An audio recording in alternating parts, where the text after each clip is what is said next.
So what's up ka-adventure? Kumusta ang adventure nyo today? So ayan, may binili tayo sa Shopee at ikakabit natin do sa ating motor. So ito yan. Ayan, ayan. Binuksan ko na siya. So pakita ko sa inyo, no? O, tara dito. So ito yung ating panel gauge, no? Yung dito sa ating si Honda Click. So mapansin nyo may puti-puti yan kasi tinanggal ko tong cover niya, no? So yun nga pala, natanggal na. Dati may sticker kasi dyan na nagko-cover dyan. So medyo kalumaan na, natanggal na siya, no? Kaya papalitan na natin siya. So ito nga pala yung binili ko sa Shopee. So 115 lang to, hindi ko alam kung mura yun, no.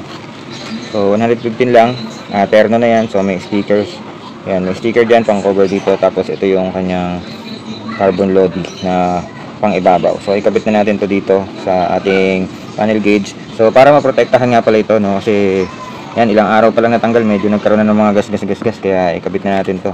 So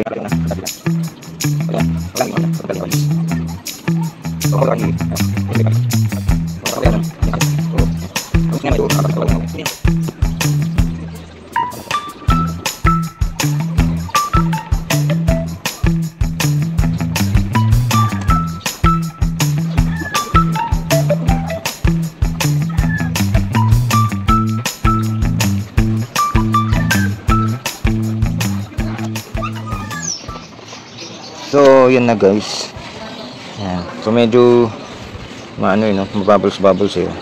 Pero kalaunan mawawala din yan. Ganyan din yung dati kasi. So, ayan. Ganda ng design.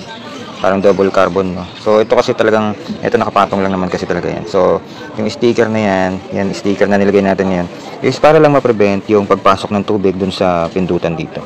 No? Yan. So, para hindi siya pasukin ng tubig. At the same time, itong screen na to ay hindi magasgasan. No? So, yan. Dito lang, adventure. Maraming salamat. Peace out.